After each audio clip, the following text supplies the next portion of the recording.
Hola amigos, bienvenidos a su canal Por una Nueva Humanidad. El día de hoy vamos a abordar un tema un tanto metafísico, ¿no? Con respecto al viaje del alma. Y el tema pues lo hemos nombrado, ¿cuál es la finalidad del repaso de la vida después de la muerte? O el repaso de la vida después de la vida, ¿no? Porque realmente la vida, lo que realmente somos nunca acaba. ¿Por qué? Porque lo que realmente somos alma o espíritu. Y como bien saben, la energía no se crea ni se destruye, solo se transforma. Entonces, el alma o la vida siempre va más allá de las actuales formas limitadas al nacimiento y a la muerte. Entonces, el alma, pues es lo que no tiene principio ni tiene final. Y ha venido un cuerpo que tiene principio y que tiene final con el único propósito de evolucionar de forma indefinida y para siempre. Pero en esta ocasión vamos a abordar el porqué del repaso de la vida después de la muerte o el porqué del repaso de la vida después de la vida, que para mí da igual, ¿no? Entonces, para el desarrollo de este tema, lo vamos a hacer desde la literatura canalizada, en este caso desde el contexto del libro Las leyes espirituales del escritor, conferenciante y doctor en ciencias químicas Vicent Guillén, que es un libro que les recomiendo y se los he recomendado una y otra vez enormemente, al igual que los libros, la trilogía Conversación con Dios, 1, 2 y 3, y todo lo que sigue o precede esa dicha obra literaria, ¿no? Que pueden descargar la mayor parte de estos libros de manera gratuita, PDF gratis por Google. Entonces, ahora sí vamos a desarrollar este tema sobre cuál es el propósito de la revisión de la vida después de la vida, ¿no? ¿Con qué propósito se hace esta revisión de la vida, de todo lo que vivimos en una vida? ¿Cuál es la finalidad? Entonces, en esta parte, como hemos dicho una y otra vez, estos libros están hechos en un formato de preguntas y respuestas, donde en este caso el autor Vicent Guillén formula las preguntas existenciales de vida, ya sea de relaciones, de por qué su vida no funciona aquí o en tal o cual parte, y Isaías, que es uno de los personajes bíblicos, responde estas preguntas desde el reino espiritual o desde el plano astral, ¿no?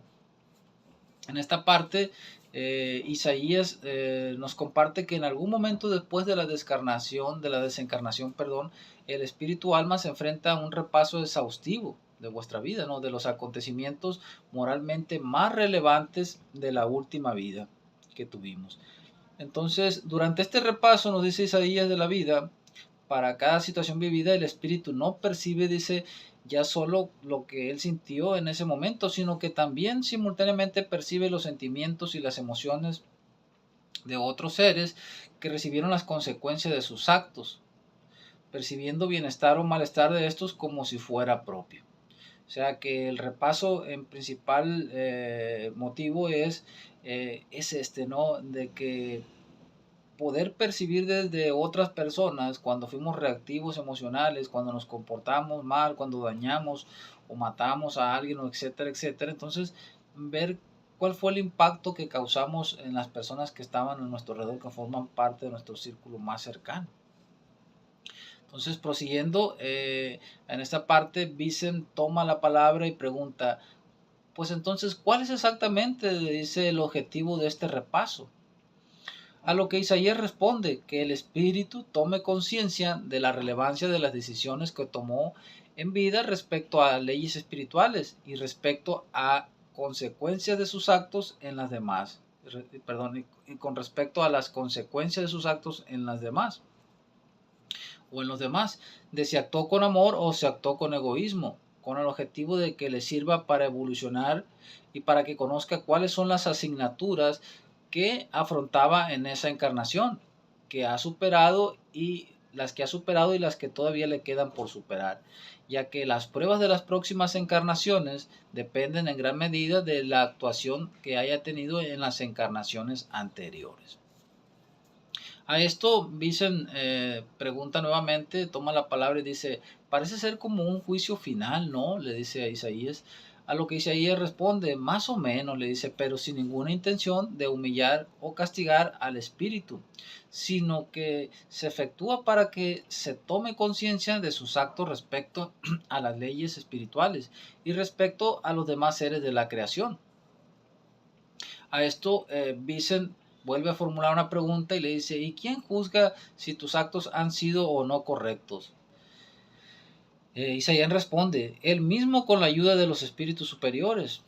Vicent vuelve a preguntar, ¿cómo puede ser consciente el espíritu de si fue injusto o no en su comportamiento si no lo fue durante la vida física? Isaías responde, porque recibe la ayuda de los espíritus superiores que le aportan la claridad espiritual que por su propia evolución todavía no posee. Entonces, Vicent toma la palabra y vuelve a formular otra pregunta y dice, y dado que se juzga a sí mismo, ¿no será más difícil que sea totalmente imparcial? Es decir, ¿cómo evitar que el espíritu no actúe con favoritismo hacia sí mismo? Isaías responde, no actúa de forma partidista porque el espíritu se encuentra en ese estado de claridad espiritual inducido por los seres espirituales superiores que he mencionado. En este estado se ve la realidad tal y como es de forma totalmente imparcial. ¿Y qué ocurre después? Pregunta Vicent. Eh, Ocurre, dice Isaías, que el espíritu se prepara para corregir y superar aquellas actitudes negativas en las próximas encarnaciones y elige según su capacidad aquellas pruebas, desafíos o retos que le pueden servir para corregirlas. Y dependerá del camino que el espíritu quiera elegir. Por un lado está la reparación lenta pero más extensa en el tiempo y por otro lado existen pruebas más fuertes pero que sirven para avanzar más rápidamente en nuestro proceso de evolución y crecimiento. Porque no debemos olvidar que el alma ha venido al cuerpo con el único propósito de evolucionar de forma indefinida y para siempre. Por ello, este universo físico y este planeta físico le sirven como campo contextual para llevar el concepto más elevado de sí mismo a la experiencia, ¿no? Pero una vez que esto se recuerda. Entonces, una vez dicho esto, Vicent vuelve a formular nuevamente una pregunta y dice, y esto ocurre inmediatamente, quiero decir, en la siguiente vida el espíritu ya se enfrenta a la reparación de lo hecho en la vida anterior. A lo que Isaías responde, no necesariamente, porque hay muchos espíritus que no han mostrado ningún propósito de enmienda y por ello han quedado retenidos en las franjas más bajas del astral inferior. Vamos a detenernos aquí un poquito, ¿no? Porque esto es muy importante. Yo lo que quiero aclarar aquí es que así como hay aquí tres niveles principales evolutivos de conciencia y experiencia, el primero corresponde al nivel de la mente inconsciente, subconsciente, el segundo al nivel de la mente consciente y el tercero al nivel de la mente superconsciente, pues cada estado del ser y de conciencia le corresponde un nivel de experiencia dentro del núcleo de la experiencia humana en este universo físico relativo y dual y en este planeta en que nos encontramos que también es igual, ¿no? Es físico, es relativo y todo es dual. Entonces, una vez dicho esto, quiero hablar, ¿no?, de algo que aquí se va a hablar posteriormente, que es que quedan retenidos, dijo, en las franjas del astral inferior. O sea que dentro de lo que es el plano astral hay tres niveles también. El nivel bajo, el astral inferior bajo, el astral medio y el astral superior, y hay pues grados intermedios entre un nivel y otro, ¿no? Lo mismo ocurre dentro de mi escala evolutiva de la conciencia, que el nivel más bajo representaría el nivel de la mente inconsciente o subconsciente, donde se encuentra la mayor parte de la humanidad. El nivel medio representa el nivel del despertar de la conciencia, que es el nivel de la mente consciente, y donde empezamos a generar cambios, empezamos a conocer el sentido de la vida, la razón de la existencia, qué hacemos así, aquí, todo eso. Y un nivel posterior representaría el nivel de la mente superconsciente, ¿no? Ya la supraconsciencia se activa cuando estos tres niveles trabajan en coherencia y en armonía, los tres en conjunto. Entonces, una vez dicho esto, que la mayoría quedan retenidos en las franjas más bajas del astral inferior, eh, bueno, no la mayoría, no, sino gran parte de ellos, porque creo que la mayoría de seres humanos que estamos dentro de este planeta vamos al astral medio bajo. O sea, ya entramos, ya no estamos en el astral inferior, sino en el astral medio bajo. Sí que puede haber personas con un grado de egoísmo muy grande que pues les corresponda llegar al nivel astral bajo inferior, que representa un infierno esto, ¿no? Porque hay muchas almas y muchos espíritus que no se han desapegado de su egoísmo y que todavía lo manifiestan y lo que buscan es retener el proceso evolutivo de otros espíritus hasta que toman conciencia de que ello no les favorece y que no les sirve y empiezan a evolucionar hacia cotas más elevadas.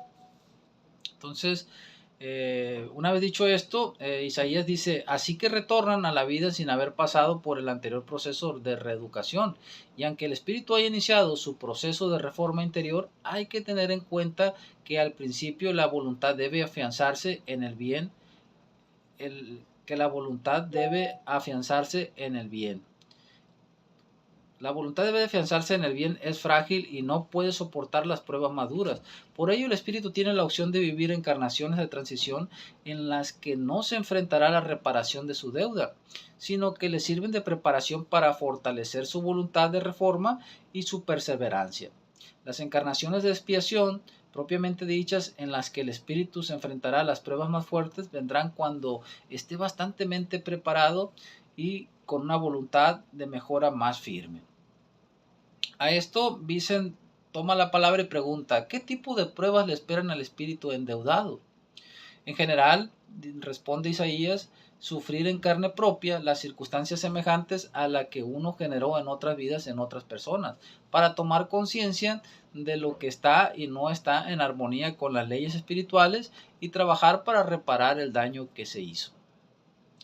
A esto Vicent le dice a Isaías, pues me tendrás que poner un ejemplo para que lo entienda, le dice.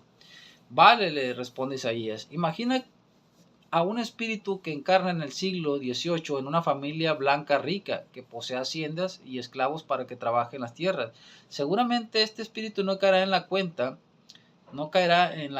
ya que es lo que se le habrá enseñado a sus padres, de que los esclavos también son seres que sienten y sufren como él, y que la esclavitud es un acto en contra de la ley del amor y la ley del libre albedrío, ya que nadie tiene derecho a apropiarse de la voluntad de ningún ser en beneficio propio, sea este material o de algún otro tipo, y menos de un igual a él. Seguramente si le preguntas a un espíritu o alma del ahora señorito, si le parece bien tener esclavos, lo más seguro es que se ofendan en su honor, porque como vas a comparar un sucio e ignorante esclavo con un señor de su categoría, circunstancias las de sucio e ignorante esclavo que él ha contribuido tan activamente a crear y mantener. Si le parece que este estado de cosas está bien, entonces estará conforme en experimentar la situación desde el lado opuesto, es decir, naciendo en la próxima vida como un hijo o hija de una de sus esclavos, de los esclavos de su familia, experimentando así en su propio ser el sufrimiento que se deriva de ser un esclavo. ¿Acaso si le preguntas al espíritu, ahora como esclavo, en esa encarnación, si le parece bien la esclavitud, no te diría que la esclavitud es inhumana y se quejará amargamente de su suerte diciendo, Señor, ¿qué he hecho yo para merecer esto? Al fin y al cabo, no ha hecho más que recoger lo que había sembrado.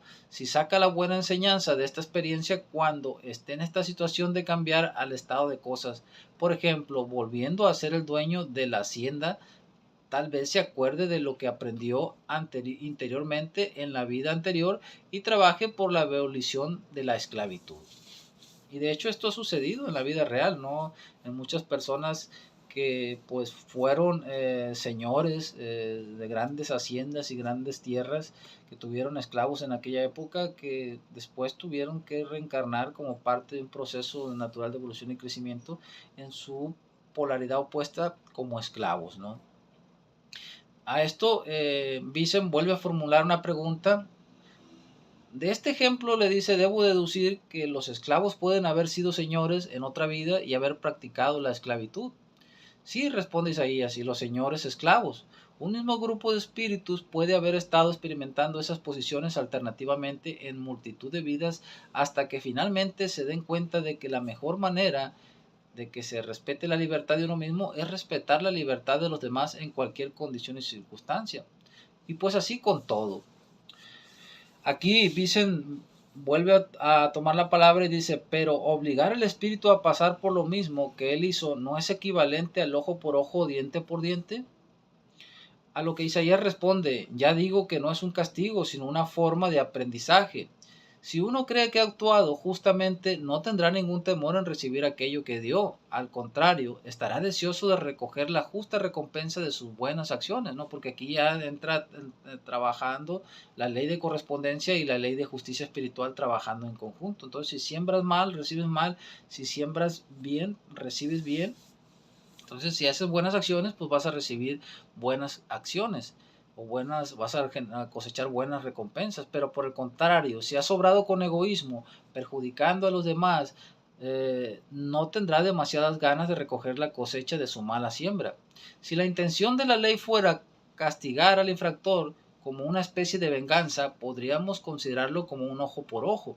Sin embargo, el objetivo de la ley no es castigar, sino promover la evolución del espíritu a través de la experimentación personal de las acciones que uno mismo genera. Dicho de otro modo, la ley de justicia espiritual nos enfrenta a cada uno con nuestros propios actos, de manera de que podamos aprender de ellos y trascenderlos. Y no necesariamente ha de pasar por las mismas situaciones literalmente que él mismo provocó, pero suele ser la forma más rápida de aprendizaje y la elegida por muchos espíritus o almas deseosos de salir de su situación de inferioridad espiritual, en la que se sienten profundamente infelices. Por ello nos dice Vicent, como aquí dentro de lo que es la ley del amor, que la transformación del egoísmo en amor es lo que llamamos evolución, autorrealización o salvación. Y como lo dice la misma ley evolutiva, el destino de los espíritus o almas encarnadas es evolucionar de forma indefinida y para siempre. Y que la transformación del egoísmo en amor, pues llamamos evolución. Y que sin amor no puede haber evolución, sabiduría ni felicidad. Y por ello tan importante aprender a desarrollar nuestra capacidad de amar para evolucionar y ser felices, ¿no? Dentro de lo que llamamos evolución, incluido autorrealización o salvación, ¿no? Para esas personas religiosas que tal vez no entienden el concepto de evolución y autorrealización, pero sí el concepto de salvación. A esto, una vez dicho esto, Isaías Vicen vuelve a formular una pregunta y le dice, ¿y no existe otro sistema menos drástico para que el espíritu pueda deshacerse de su deuda? A lo que Isaías responde, la intensidad de las pruebas depende de lo rápido que quiera el espíritu en cuestión saldar la deuda espiritual y de la capacidad que se tenga para poder superarla. Solo cuando el espíritu está preparado para superarla, se le presenta la prueba. Y bien amigos, como pueden ver, hay una importancia muy grande, ¿no? Desde el principio se nos dio uno de los principales motivos por el cual pues hacemos un repaso después de la que llamamos muerte de toda nuestra vida, para poder ver desde la perspectiva del otro, del que afectamos o dañamos, cómo recibió nuestra acción, ¿no? Nuestro daño. Y esto es para tomar conciencia, no para recibir un juicio, una condena, ni castigo, ni para sufrir dolor en el proceso. No, nada de eso, ¿no? Entonces, amigos, aquí concluimos con este tema, que es un tema muy interesante, un tema metafísico con respecto a lo que es el viaje del alma, en el cual abordamos brevemente cuáles son los motivos o las razones por las cuales hacemos este repaso después de la vida. Como te digo, pues si te ha gustado esta información, pues no te olvides de suscribirte, de darle 2 clics a la campanita para que te lleguen notificaciones de los videos. Si gustas compartir o hacer comentarios, me apoyas muchísimo y de esa manera me motivas a seguir haciendo videos y seguir subiéndolos para compartírselos de manera gratuita. Muchas gracias amigos, nos vemos en un siguiente video, hasta luego.